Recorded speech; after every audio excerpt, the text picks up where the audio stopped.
Welcome to the Alcohol Free Life podcast, brought to you by thesoberclub.com.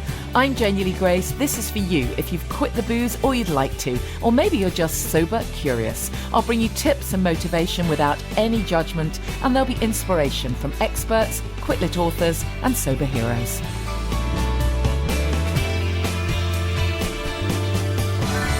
Hi and welcome to the podcast. This is Janey Grace. I hope you're well and surviving lockdown 2, whatever that means for you, wherever you are in the world, of course, as well.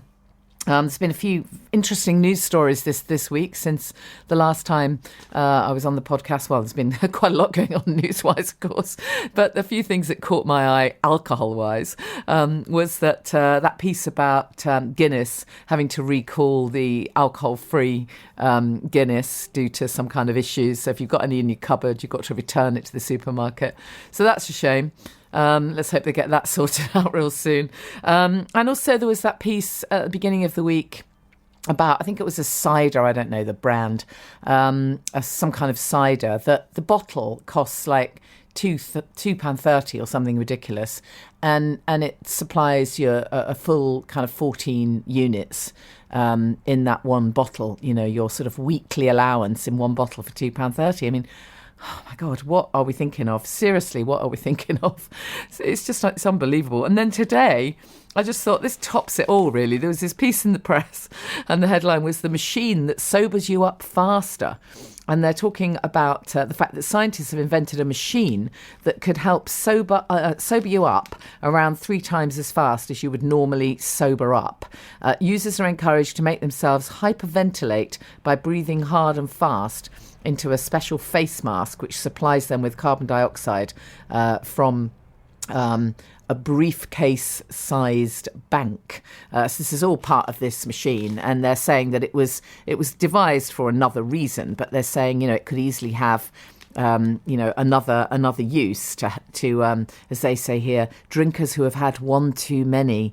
It said it was tested on 5 men in a small initial study who were given around half a large glass of vodka. The volunteers cleared the vodka more than 3 times as fast with the machine compared to when they did not use it. Now, this machine, by the way, costs around $30,000, so the equivalent of around £15,000. And the researcher says, or rather the guy who came up with it, who did the study, said it's a very basic low-tech device that could be made anywhere. It's inexplicable why we didn't try this decades ago. I mean, honestly, is it me? Is it actually me? Inexplicable why we didn't try this years ago, why we didn't try buying machines for 15 grand that can sober you up faster. I tell you what, I've got a fantastic idea. How about not drinking in the first place? How about that? That's free, right? That's completely free. And it will boost your health and well-being. Oh, God, yeah, I get it. Anyways, I'm in a bit of a ranty mood this week, as you can tell. Don't get me started. Make sure you check out the TV series that I'm sharing lots of my holistic tips on. It's called Feel Good Factor TV. It's Saturday morning on Sky 192. The channel is Sky 192, the showcase channel. It's called Being Imperfectly Natural. And this week, my guest is Star Kashira, who's talking about the facelift diet, basically talking about the benefits of fresh fruit and veg for anti-aging and for looking good. You know the thing, you are what you eat, and you are also what you put on your skin. So we have a chat about that. So if you get a chance to watch it, it's Feel Good Factor TV, Sky Channel 192. I think the channel starts at 8 a.m. Saturday, and my show is 9 a.m. Last week I told you it was Sunday. I just got my dates mixed up. Anyways, it's Saturday morning, 9 a.m. It's only a real short little, kind of feature segment. So I hope you enjoy that. Don't forget, if you ever want to look at any of my Imperfectly Natural stuff, just go to the website, imperfectlynatural.com. Anyways, that leads me on very nicely to this week's guest, because one of the things that we have, that I talk about a lot, obviously in my Imperfectly Natural work, is how we age and staying healthy and staying well as we get into our later years. And one topic that has come up a lot in conversation in the Sober Club with the women in the Sober Club is the tricky topic of menopause. And it's only in really very recent months that I've I've realised that there's so much that I didn't know about the menopause and perimenopause and all these different stages of women's lives, really. And you'd think that I would know, but I don't, because the truth of it is, it's one of those big taboos again. It really is one of these kind of topics that people keep secret. So, anyways, I got the opportunity to interview Meg Matthews, who's really done a huge amount of work in the last few years on really bringing this all out into the open. And then I wasn't sure whether to use this interview for the podcast. I wasn't sure whether people would appreciate it. But I asked the Sober Club members, and we have some guys in the club as well, and I just asked people's opinion, should I run this piece? And overwhelmingly, they said, yeah, absolutely, because even if you're listening now and you aren't a woman who is perimenopausal or menopausal, you might have a mum or an auntie, or you might want to know for future reference some stuff that you might want to think about. And for the guys listening, there are women in your life. So I think actually it is very generic. And of course, it's the whole crux of the interview is centered around the alcohol piece, which, as you can imagine, I'm sure, features very, very strongly when we talk about aging, when we talk about the menopause, when we talk about symptoms. The alcohol piece is critical in all of that. So anyways, I really hope you'll enjoy this interview with Meg. I just want to mention as well, just while I think of it, that our Champneys retreat is happening, she touches wood, in January. So I think we've still got some places left. I'm pretty sure it is on their website now. So you need to go to champneys.com. You need to click on health management and you'll find it there. The title of the retreat is Self-Care in Sobriety. If you can't find it, give them a ring.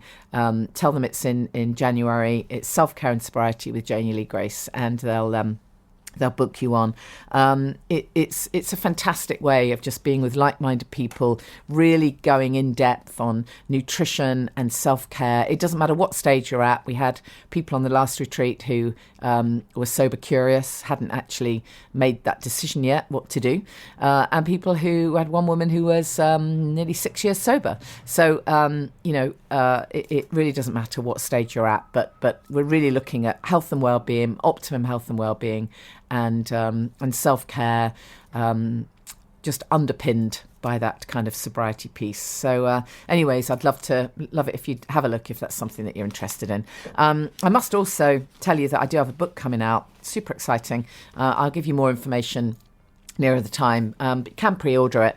It's called Happy, Healthy, Sober, and that's due out in February. So yeah, that's very exciting. I'm really pleased about it.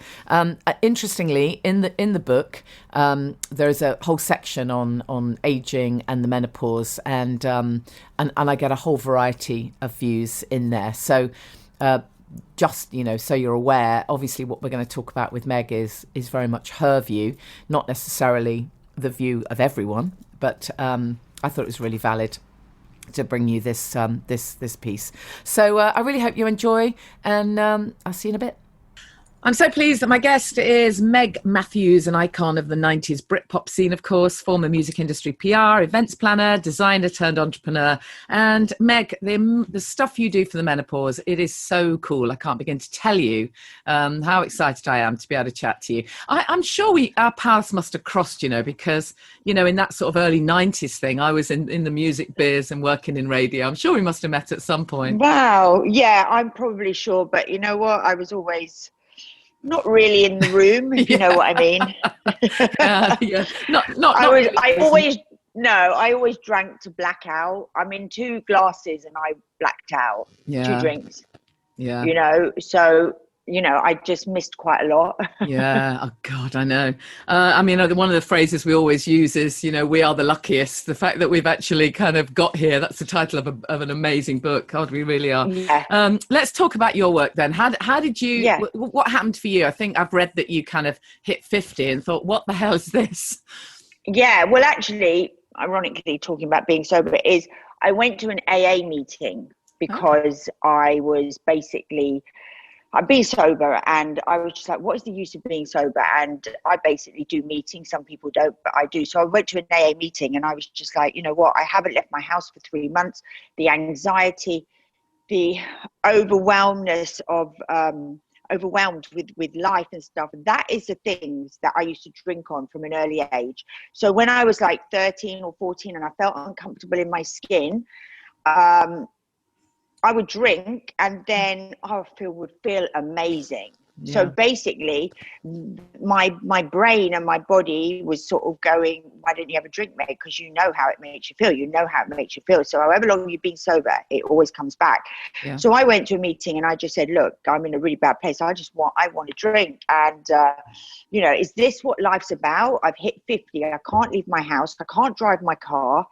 Worrying about everything, catastrophizing life. I can't ever say that word. And it was just... And then as I left the meeting, and of course the power got taken out of it, I could breathe again, and I thought, no, I'm going to be just sober for another day to just like get to bed tonight. And then this woman came over to me and tapped me on the shoulder, and she said, I think you're going through the menopause. Well, my sort of reaction was that I looked at her, sort of gave a little smile, but was thinking in my head, cheeky cow. You know, that I don't look like the Golden Girls. Gosh, who do you think, you know, like this, being all like that? But anyway, I did take her number. And then when I did get home, the penny dropped. You know, when on the way home, I was thinking about it and something kept saying, call her.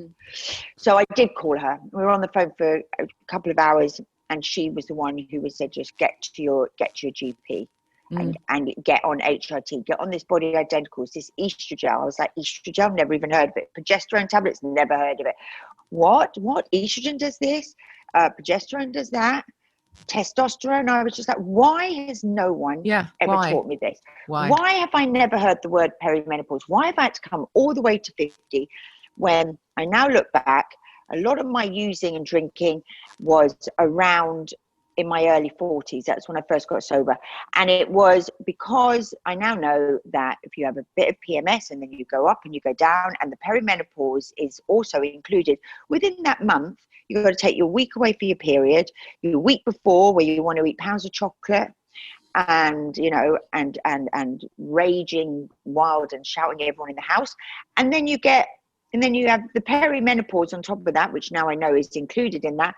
What do I get? 5 days when I'm feeling my cycle is okay. And this cycle, women, don't take it lightly when everyone goes, oh, you know, I'm feeling like this and I'm feeling like this. These hormones on us ladies, you know, can really, I mean, you know, I know like like yesterday, you know, even though I take HRT, you know, I'm still like this with my hormones underneath. And and I had the worst day yesterday, the anxiety, the anxious feeling, you know, the lockdown doesn't help, the winter, the no sun, you know, all this can lead me either, you know, being an addict will want to tell me to, you know, these feelings, it's all, I would drink on feelings. So to sit with my feelings and feel uncomfortable is not normal, is not a normal thing that Meg would want to do. So if it means eating, shopping online, you know, it could be anything from sex, it could be anything, you know, to use, and also think about drink. So I would never like pick up, I would not say never, I can't say that, but now it's not the crutch or the tool that I go to. I have tools in place to stop me wanting to drink, and it's not willpower, everyone. It is not willpower. No, absolutely. I mean, I love that you explain that, because you're absolutely right. It's that think, feel, act cycle, isn't it? You know, we have that thought. Yeah. What feeling do I want to create? I just want to feel better, or I just want to feel less anxious, or whatever. And all our associations are programmed for drinking, because most of us have been doing it for so many years. Of course. But just tell me a bit more about this whole, you know, how you came to this realization that most of us, you know, fairly savvy women, but we don't know why the hell. It's only recently that I've even found out that there are tests that are possible, that are available. You have to pay for them, of course. Nothing on the you know, if you go to your regular doctor, but there are tests available that can determine your deficiencies. I mean, just explain sort of generically what happens to most women, and of course we're all different, but why does it happen? Is there any way we can be thrown clear? No, absolutely not. Great. So it all happens. So basically what happens is, you know, we're born with a number amount of eggs, And then every ovulate, and then we release eggs. And basically that happens, doesn't it, every week. And then as you're going through your cycle, you're getting older. 32 is the best age to have a baby. That's like what we call like the year to have a baby. And then as you get on, we now know that as we are hitting 39, 40, you could start being perimenopausal just because your egg count, you've released most of the eggs, and it's the estrogen that the ovaries make when you release the eggs. That estrogen is probably the mother hormone of all women's bodies. So that goes out to all the estrogen receptors that are all over the body, for aching joints, for migraines, for pelvic floor. So basically that's it. So that's what, for the anxiety, for the heat in the body. So it actually controls everything. It's like the mother hormone, and that is just being depleted. And that can be starting at the age of, early 40s. That's why now what we're trying to teach everyone, and why I'm wanting to be this, I don't know, messenger, should I say, is that at 45, when you're still having periods, and, you can actually start taking HRT, because it's about prevention. Because if we have women in menopause who are not on HRT, 1 out of 2 women will get osteoporosis. And I'm one of those 2. So out of us 2, I'm the one. I've got osteoporosis. I got diagnosed at the age of 49, and I had no idea that osteoporosis was hereditary. I had no idea that the estrogen that I was not making enough was going to give me brittle bones, was going to give me osteoporosis. So that's another thing. So all the HRT is doing, it is about prevention. We also know that 2 out of 3 women will have strokes and heart attacks, because arteries, as the estrogen does, it makes the arteries harder. And so, and then it's basically, it is just, we need this hormone. And I couldn't get my head around when I was learning and not learning, but just sort of reading different stuff. And then like, why has no one ever told me this? Why did I always think HRT, 5 years, cancer, done and dusted? Well, that's what you hear. That's the issue, isn't it? That what we hear is a lot of controversy. And for people like me who, my whole career has been about looking for the natural approach to everything. Yeah. So, my sort of default position would be, oh, don't go anywhere near this because it's synthetic and you're putting a load of chemicals into your body, and then you're going to end up getting cancer because of it. And that's the message that I've been given. For years. You life, and that's what I thought. It's like, hold out to about 57 because you've only got 5 years and you want the best 5 years. Well, you can start taking this. The body identicals, which is available from your GP, is derived from the yam. It's a gel. You rub it on your inner thigh. It goes straight into your bloodstream. It doesn't go through your liver like synthetic oral HRT, which means it can't cause clotting.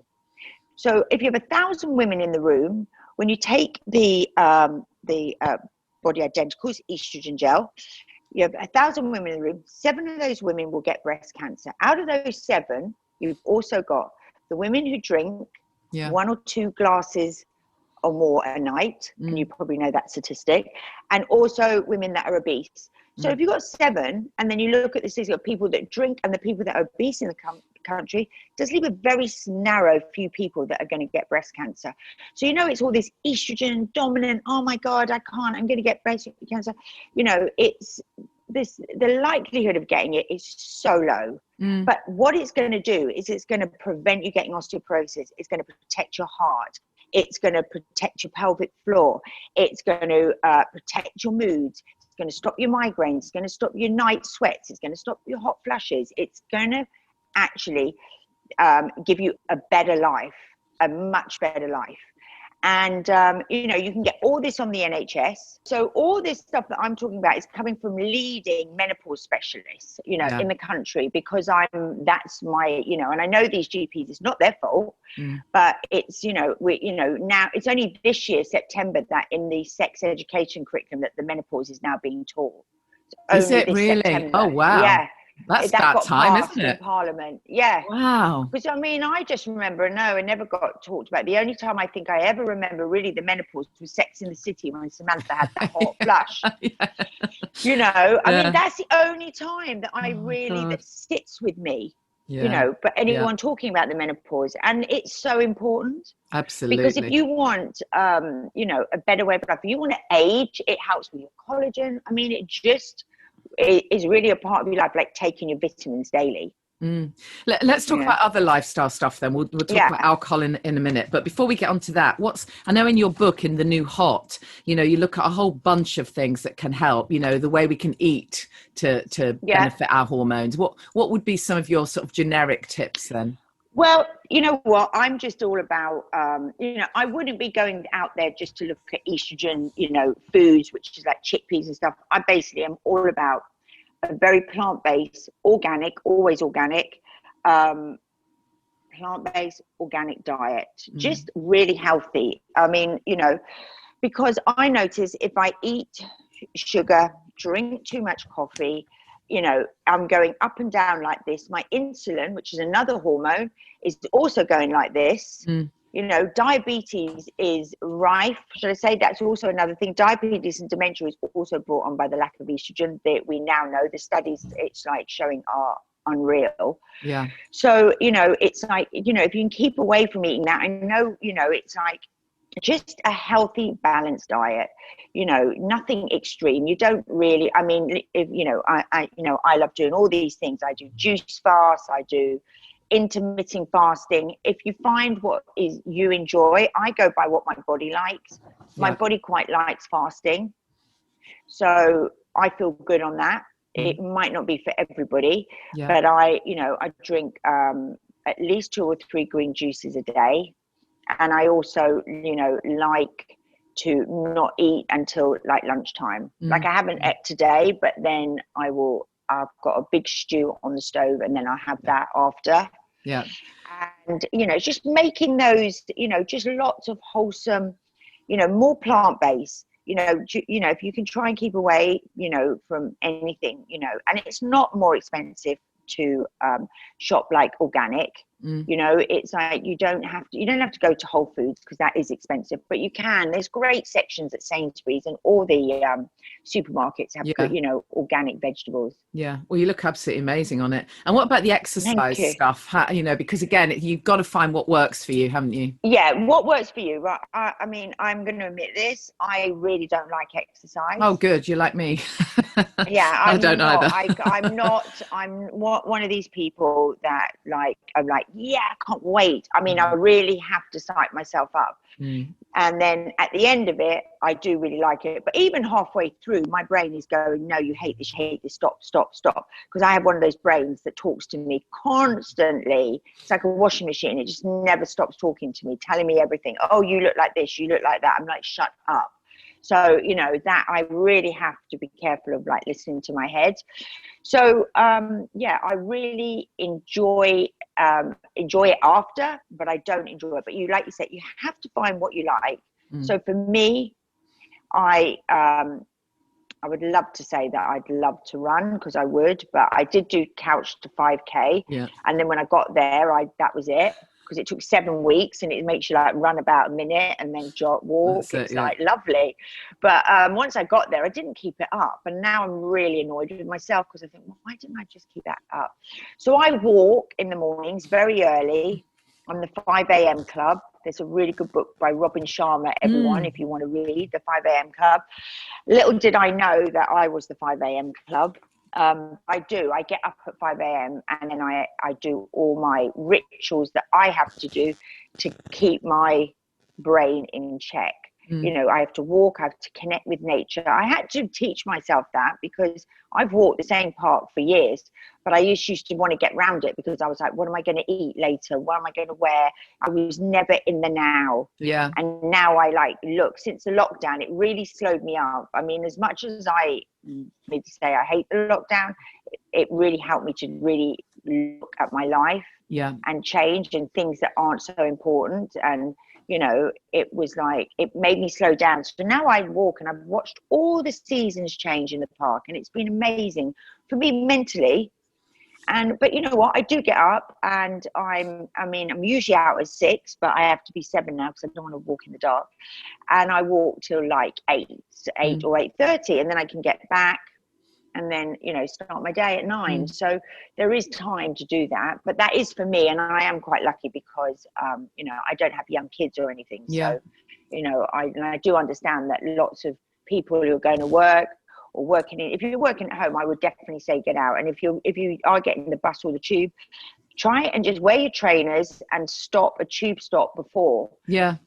Before work, and then, get off at the tube stop before. So then you walk that bit, and then when you come back, do the same as you're getting home. It's these little things, isn't it, that make a difference. Yeah. If you just do the 5 minutes, that's better than not doing anything. It will change, yeah. And then also, if you don't really know, there's so many Insta Lives. Like the Insta Lives I do is Lucy Wyndham Reid, and I do Richie Swan, Sort Your Fit Out. And he's Tuesday, Wednesday, Thursday. It's free on Richie Swan. And then, or you can join up to do he's got something like a 6 weeks one going on at the moment. And then I don't know how much it is. And it's every morning at 10 a.m, a 40-minute HIIT class. And it's so much fun. Yeah. And it's just like, you laugh through it. It's great. And no one can see you. And I think I used to really, even though I used to always feel self-conscious in the gym, however, the same feeling, it's never changed. I started going to the gym when I was 20, and, going to the gym even now, I've sort of feel self-conscious. So for doing Insta Lives at home, it's bloody fantastic. I just got my mat, got the iPad there, and nobody sees you, and you can be screaming and swearing, and it's great. Yeah. And no mirrors to look at yourself. Exactly. Yeah. It's so true. Let's just talk a bit about the alcohol piece then, and where that fits in, because again, I just hadn't realized, I hadn't made the connection between, some of the menopausal symptoms and just how alcohol exacerbates them. I mean, really incredibly. Just tell us from you obviously know a lot about it, but what role does alcohol play in the menopause? Well, I don't know, because I haven't been, I haven't drunk through the menopause. You haven't been drinking, but you must have heard through from other women, have you? Yeah, I know that a lot of women do, I have a lot of women messaging me that because they feel so shit and they don't know what it is, that they come home at night, they pour themselves a glass of wine, then they start cooking, they have another glass of wine, absolutely. Then they sit down with dinner, they have another glass of wine, then after dinner they have another glass of wine, them and their partner, they open another bottle. Before they know it, it's all those empty calories.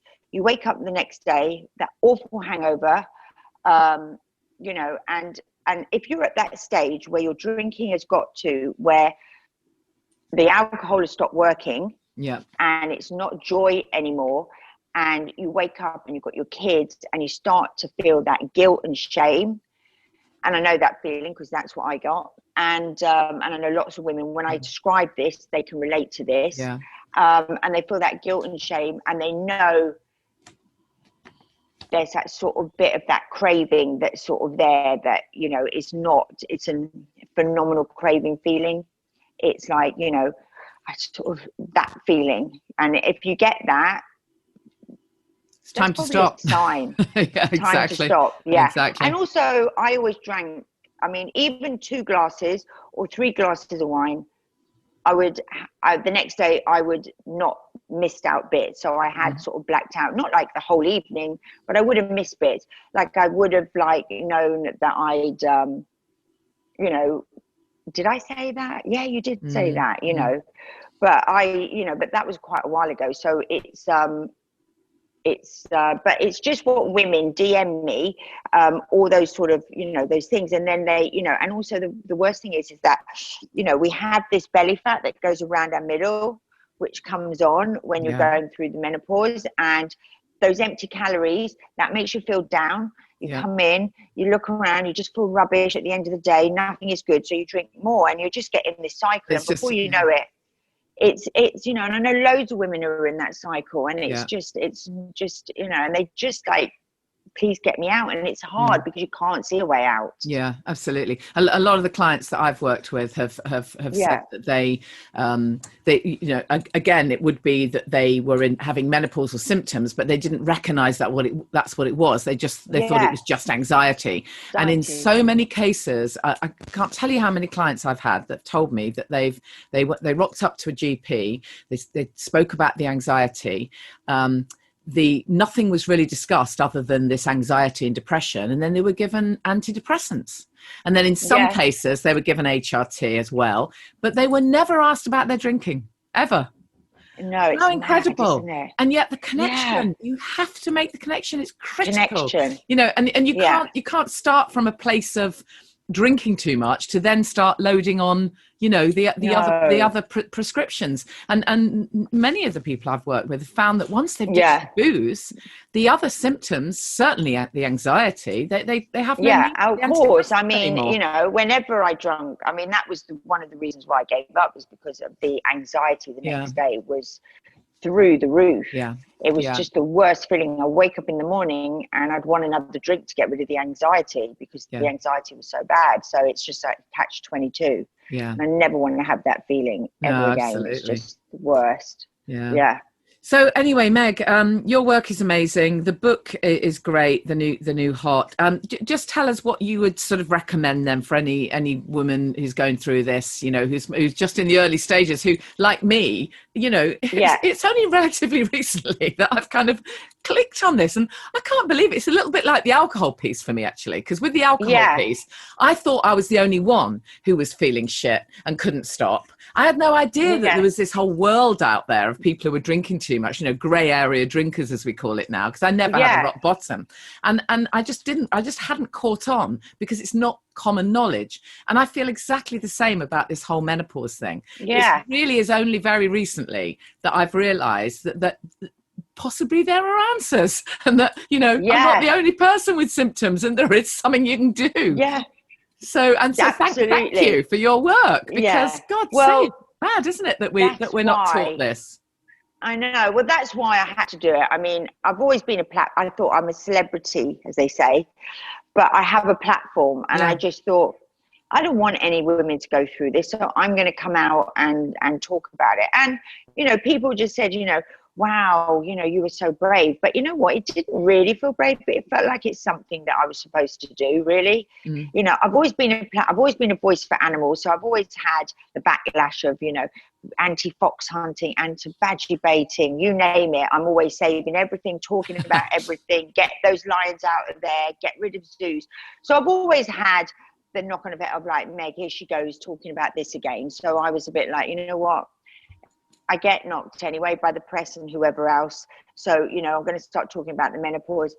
If they do start, putting up these headlines and whatever, you know what, I know that I'm doing something good. And they didn't, by the way, which was good. I mean, a few little, journalists had little sort of, I've read back, where they've interviewed me, and it's a little bit like, and she talks about dry vaginas, and they word it just not really like that. But you know what? It still gets it out there. Exactly. Still someone's going to read it. And like you say, like you only sort of just learn. I mean, I have that daily, women walking down the street saying, oh my God, I've just read your book and I cannot believe I didn't know any of what you're saying. Tell me, what someone listening to this, what's the first thing they can do then? Should they go and see their GP? What should they ask for? Because they're not going to get tests, are they? Now what you need to do is you really need to get yourself knowledge. So you need to go to my website, or you can download my app, Meg Menopause. It's got a symptom tracker on my app, so you can start putting in what you feel each day, and then you can sort of look. Okay, so knowledge is power. So you're going to know more than your GP. So if you go on my website, because it's by the NICE guide, the NICE guide, it says you are allowed to have HRT at the age of 40. If you're 45 or over, you don't even need a blood test. This is on the NICE guide, which is the government site. It says you do not need. That's all on my website, the NICE guide. Also on my website, I have the ABC of HRT. So if you're bewildered by it, which you probably are, The ABC of HRT will run through everything you want to know about every different sorts of synthetic, bioidenticals, body identicals, homeopathic. It will cover everything on there. Then there's the 34 symptoms. You can print that out and tick that off. You've got your symptom tracker at your hand every day there. Then you can do 34 symptoms, tick those.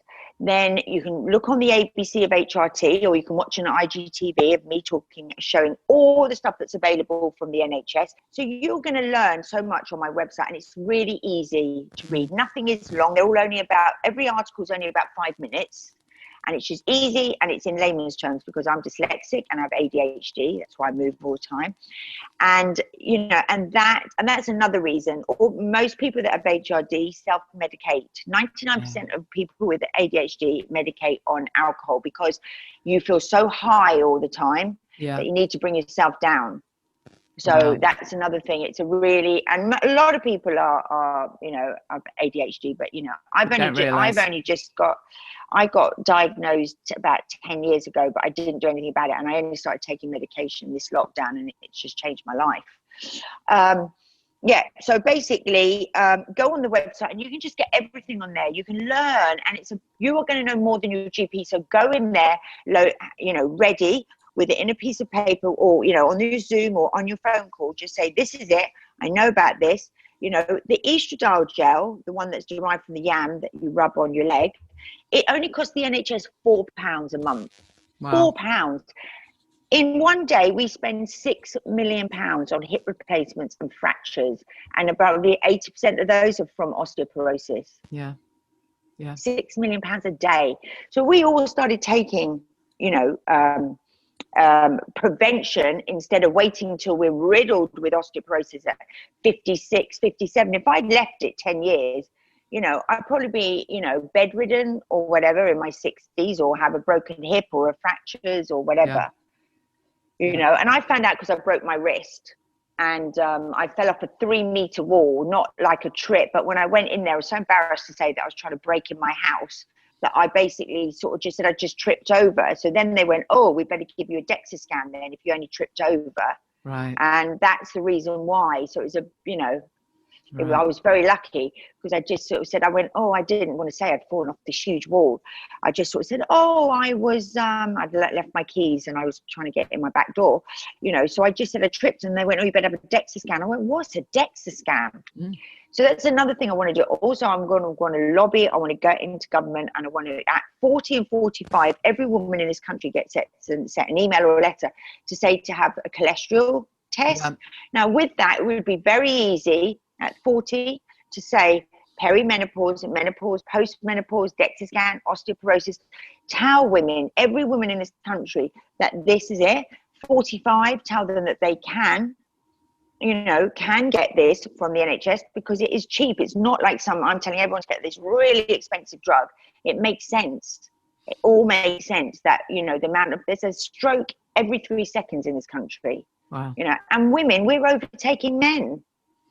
And it's just, and that's why I want to get this passed, and I want this to be a law that's passed. Yeah. Because why work all your life and then all of a sudden be a CEO? I know so many, when I do these big talks in the cities at this bank, these really high-powered women, 20% of women will leave their jobs because they can't cope anymore. Yeah. So you're just getting to this area of your life where I thought, right, I'm hitting 50. Yes.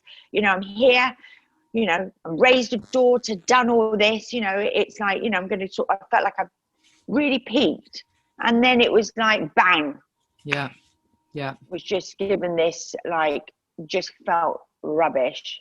Yeah. And, and if I hadn't gone, then I probably would have picked up a drink, on it. But, I didn't. And I understand women out there. So please listen to your body, go to the Meg Menopause website.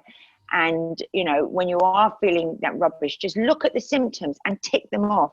Read about HRT, and it will take you probably in half an hour reading that or getting my book. You will know more than you've ever known in your whole life. And it's easy. And take control, take the power back and do something, because, you'll prevent dementia, diabetes, and also you'll feel better in yourself, which will be the first step of not wanting to have a drink. Absolutely. I really appreciate it, Meg. Thank you so much for the work Thank you're you doing. for having me. Fab. You're a real star. Just remind us the website then. Is it megsmenopause.com?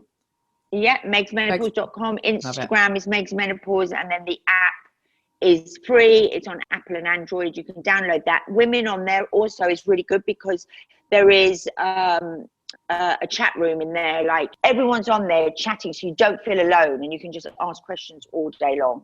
Brilliant. Thank you, Meg. Appreciate it. So check out more of Meg's work, and as I say, if you're at that stage, you'll find an awful lot in the Sober Club as well, because we have lots of experts talking about different aspects of nutrition. We've got a piece in the Sober Club with a hormonal expert, and Dr. Hannah Short also has done an exclusive piece for us in the Sober Club with different lifestyle tips for the menopause. Also coming up for Sober Club members, we've got a food addiction coach. That's an interesting one. I hadn't realised the extent to which people have these kind of cross addictions. As Meg was talking about, when she wasn't drinking, she was looking to fill that gap somehow, with whether that be with sugar or shopping or sex or whatever. And it's so common, with people that choose to drink. They need to fill the gap with something. So we do a lot around that in the Sober Club. We are opening up again for members very soon, so please do check it out. If you're at the early stages or sober curious, do grab yourself my PDF, how to get and stay sober during lockdown. There's a few nice tips in there. And, always check out the blogs, because we've got some nice competitions and various bits and bobs in there as well. Got some great guests coming up. And as always, I'm happy to hear your suggestions. Oh, God, I completely forgot to tell you. It almost escaped my notice as I was kind of uploading the podcast. I noticed that we've gone past 500,000 listens, 500,000 listens. That's really cool. I think it is, considering that, it's just me. It's not published. I don't have any team behind me. You see all these amazing podcasts with their millions and millions and millions of listens, and you just think, oh wow, it'd be great to be picked up by one of these big publishing houses. But it's just me and my little with my little laptop. But as you all know, I'm really lucky to have some fantastic guests, and I so appreciate that. I really do. So appreciate guests giving up their time to do this for me, and I so appreciate you for listening.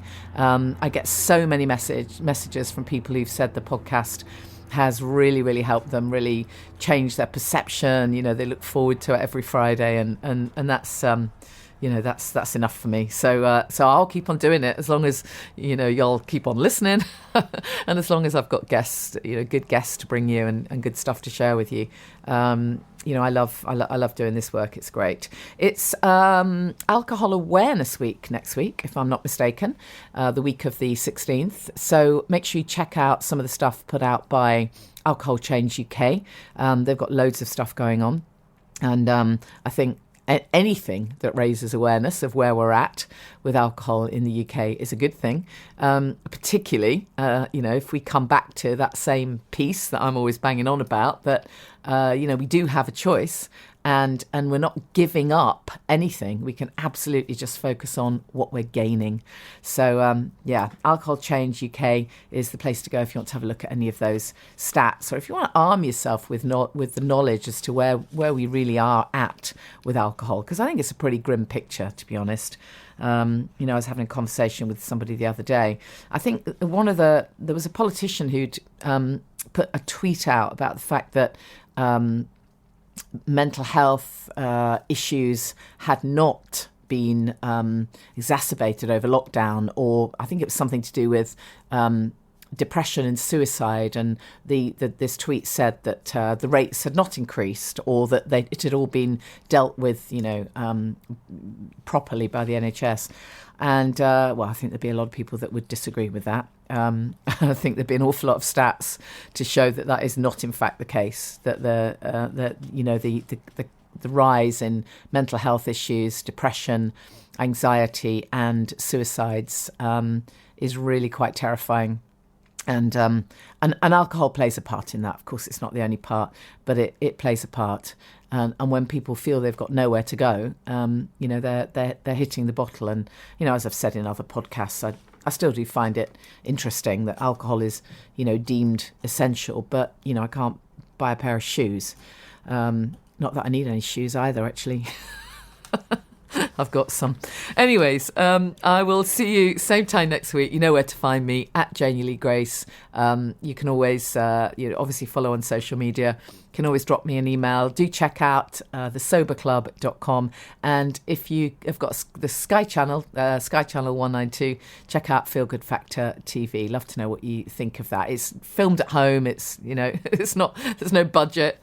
It's but it's been pulled together in record time. And it's great to actually have an opportunity to share this stuff that doesn't usually get out into the mainstream. You know, when we talk about holistic health, holistic living, skincare without chemicals, all of those things don't usually have much of a place in the mainstream media. So it's great that the guys who pulled this channel together, have allowed us free reign, those of us who are presenters, free reign to talk about the stuff that feels really important for us.